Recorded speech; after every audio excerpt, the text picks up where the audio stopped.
Welcome back to Fairy Tail Anime Review. This is part 10. Yes, I know this is the first video for this series in 7 months. I just looked up because it's been a while. The reason why that I haven't done any more reviews for this series is for a simple reason. Because I was waiting for Dragon Card, I was waiting for the English stuff for Dragon Card came out, and it just came out a few days ago. I was so happy it finally was released. Well, online, because apparently when it came out last year, it was released in theaters, but it was never released online. But now it's online, I was able to watch it. Okay, so the film itself is an hour and 25 minutes. It's quite long of a movie. And there's a lot of stuff that happens in this movie, and I do mean a lot. Yeah, this film was only released I think it was just a couple years ago. Let's see. In Japan, yeah, it was only released just almost a year ago. Yeah, and this story is that in this film is canon. Yes, this is set between the Avatar and Alvarez arcs. These two are the last two arcs of the manga. So, yeah, this is the first of the two films released. The first film is, well, it's an original story, but it's not confirmed it was canon or not. As far as Dragon Cry is concerned, yeah, this is canon. The film starts out with Natsu being in I don't know. It looks like a giant cube, small like mini dimension dungeon thing, and it's being carried by a giant parrot. Not kidding. It looks like a giant parrot with a lizard tail. Yeah, the world of Fairy Tail is bizarre. Excuse me. He gets out, eats a flame, punches the bird, lands off of a giant wall. It looks like kind of like an aqueduct. Yep, and he goes to find everybody else. Then it cuts to a few days prior, where the king of Fiorio hires the Fairy Tail Guild to look for, well, the missing dragon card, which was by, well, technically one of the villains of the film. His name is Sir Ash, who breaks into the thing with an advisor to the kingdom, has all the soldiers turn on each other. And there's even a female soldier there, and the female soldier is taken, but she doesn't do very much. She's taken, but when she's seen later on, she's seen in a dungeon wearing what looks like a very skimpy dress and in chains. Yeah, apparently she's brought there for Sir Ash's pleasure. Yeah, and apparently he did the same thing with Lucy as well once he ran into her. Yeah, so they go to this island country, which is called, I'm trying to think, what's his name? I remember it from the film. Let's see. What is the name of the film? The name of it is, it does, let's see, Sela. Yeah, it's,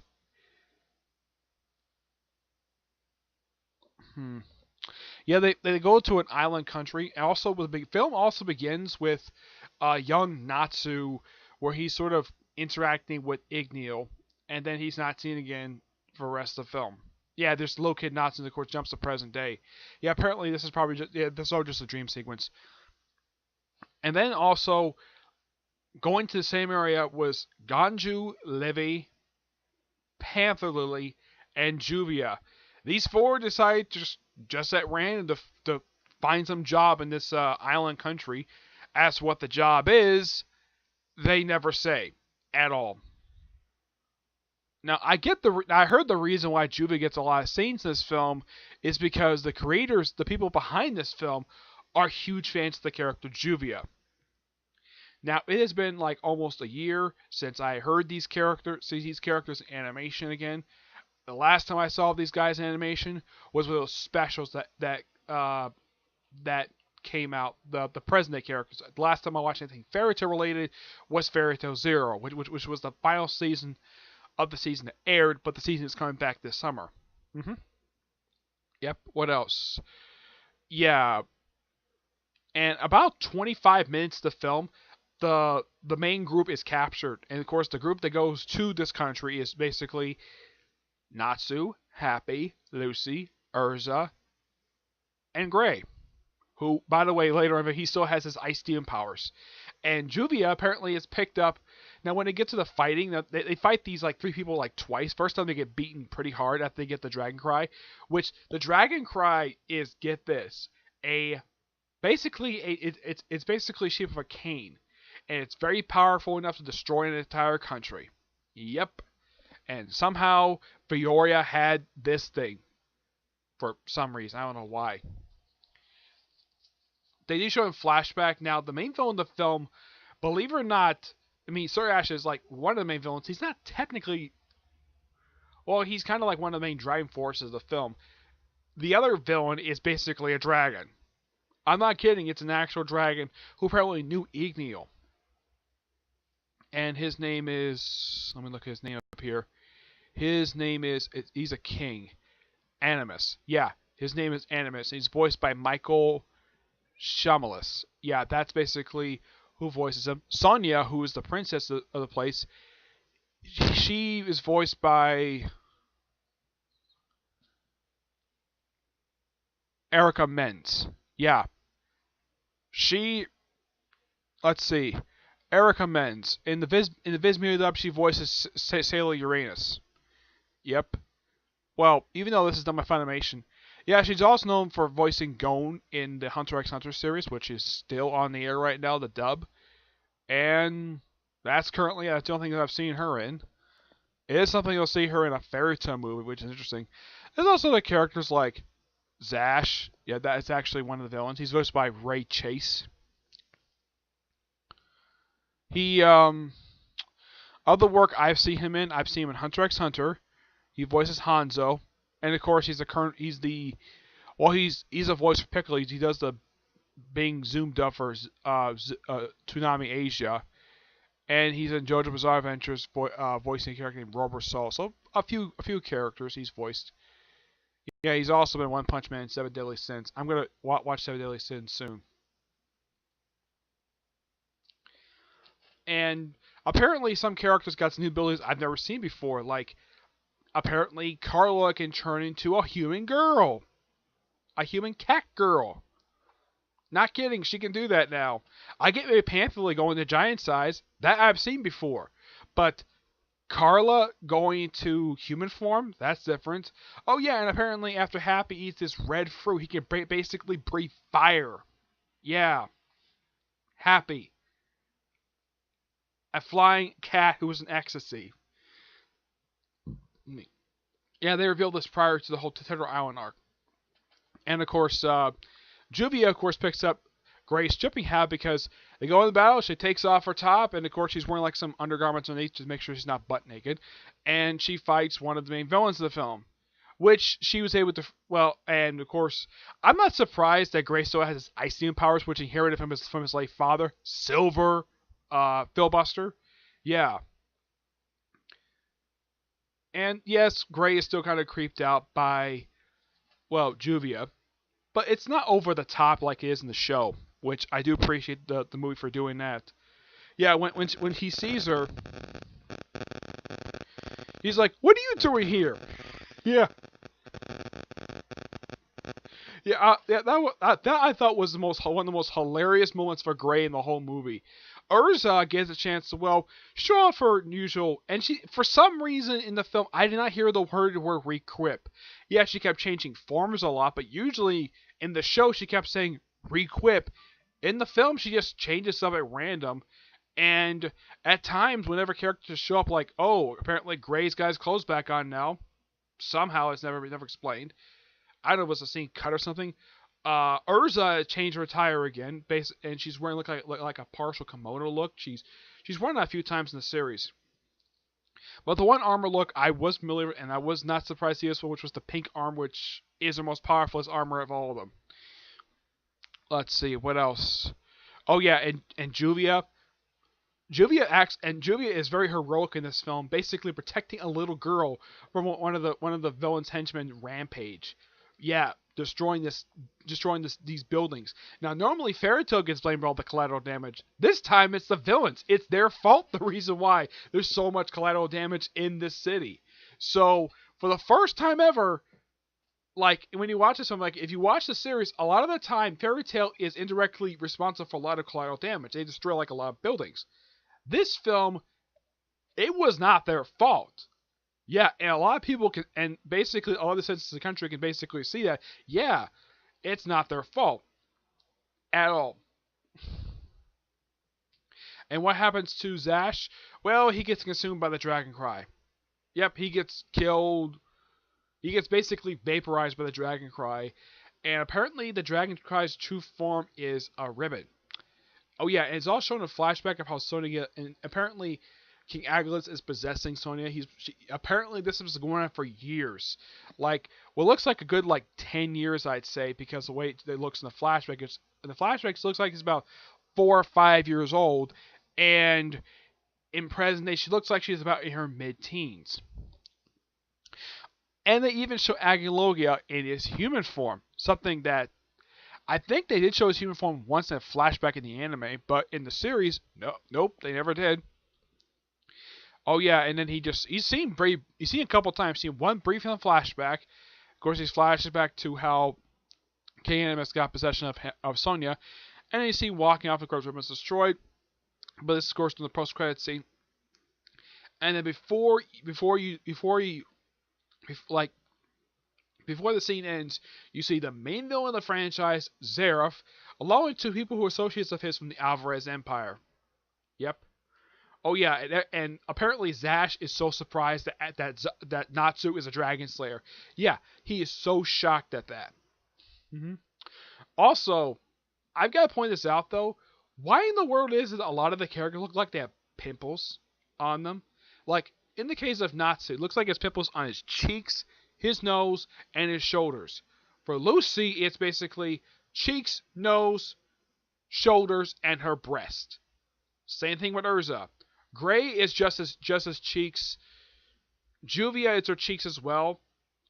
I don't know why in the world that the animators of those together look like they give them all pimples for some reason. I don't know. It's make them shine. I have no idea why in the world the animators decided to do this. But it's maybe the same studio who makes the actual Fairy Tail series, which gotta praise them for that.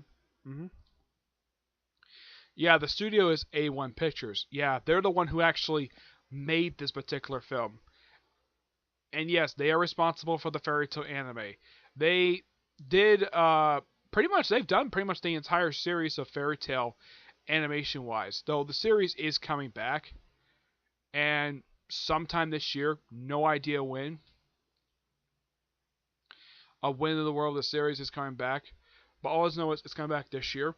Overall, this was one really good movie, and it felt like basically the plot was moving forward. Like a lot of the big action stuff was starting about 25 minutes in, which is good. And I'm glad the fact like a lot of characters get something to do. The only character who actually gets absolutely nothing to do is Livy. Yeah, she shows up, she doesn't do anything. Ganjo does very little at all. It's like these two there for just no reason at all. I mean, yeah, I get the fact in the post-credit scene when you see him back at the Fairy Tail Guild, Ganjo's got his arm around Livy because everybody knows these two have a thing for each other. Of course, Natsu, after battling the dragon, he just collapses right in Lucy's chest. You know, normally she would have slapped him, but he's exhausted. Of course, she doesn't have a problem with it. And then of course, like about love and family. Of course, he puts his arm first around Lucy, and he puts around Happy. Oh, and they also have Elfman, Mara Jade, and Lasana show up in the film for a quick cameo. Yep, they show up for one quick scene, and that's it. Kana does appear in the movie as well, briefly in a cameo in the post-credit scene. That's really it. Makarov is absent from the film, but there is a reason for that, because, well, like I said, it takes place after the 1 year jump, and takes place between Avatar and Alvarez Empire arcs. And of course, Makarov does come back for that, but that's the only reason I can think of why he's absent from the film, because, well, where the film is placed. So it kind of makes sense. Now, there's no mention of Urza being the guild master at this point, because in the manga at this point, she's named guild master. Excuse me. So I'm thinking, no, okay, Fairy Tail Guild is back. And also, in case you're wondering where the heck Loxus is in all this, he's off in Blue Pegasus. That's basically where he is. He doesn't come back to the Fairy Tail Guild until the events of Alvarez Empire. That's basically where he is. During the 1 year jump, Wendy and Carla joined Mermaid Heel. At the Fairy Tail started up again, they rejoined that. Levy, Gonjal, Jet, and Droid joined. They were like investigating for the Magic Council. That's basically what they were up to during the 1 year jump. But in the film itself, despite the fact it takes place after the 1 year jump, and of course at the Fairy Tail's back up and running again, if you haven't read the manga, you have no idea when the heck this is supposed to take place. Like, oh, and this is supposed to take place like after, like what happened after the final 2 episodes of the series where, Natsu takes Lucy, takes her out of the Fairy capital just to rebuild Fairy Tail, and you're like, okay, and then this film comes next, you're kind of like, okay, like if you never read the manga, like, okay, first, when did the guild start back up again? 2, where the heck these characters have been the whole 1 year jump? Yeah, you have to read the manga to basically understand where the heck these people were. Yep. But otherwise, though, that's really it. So, next time you see anything related to Fairy Tail, possibly, is when the series comes back this summer. But I figured, though, I do the review for this particular film because the dub is out, so I wanted to get my thoughts on it. The film, overall, I give this film a 9.5 out of 10. It's an absolute great film to watch. I mean, yes, despite the fact some certain characters who were very good in the series don't do very much at all. Oh, and does Christopher Sabat play a role in this? Does he still voice Elfman? I believe he does. Yeah, I believe he does, despite the fact he only has like, yeah, Elfman's got 1 line the entire film. Lasana and Mara Jade get no lines at all. All they do is laugh. Yep. Also, Jet and Droid are absent from the film. A lot of the other characters are absent from the film for no explained reason. Now, I'm trying to think, though, was any other films, now, any other characters absent? Well, let's say Jet and Droid were absent, though I think you did see him for a brief cameo, but that was it. And let's see. Am I missing anything from this film? Oh yeah, there's the scene when Lucy decides to put on a dancer outfit, one that basically shows off her rear end. Yeah, when you first see it, it's like, oh, let's just have her show off her rear end. Yeah, they did the same thing with Urza, where because okay, Urza and Lucy drop their gorgeous women, and a lot of the time there's frequent close-ups of their rear ends and their chest, a lot throughout the whole film. Also, a couple times in the film, Lucy is getting similar powers to that of her celestial.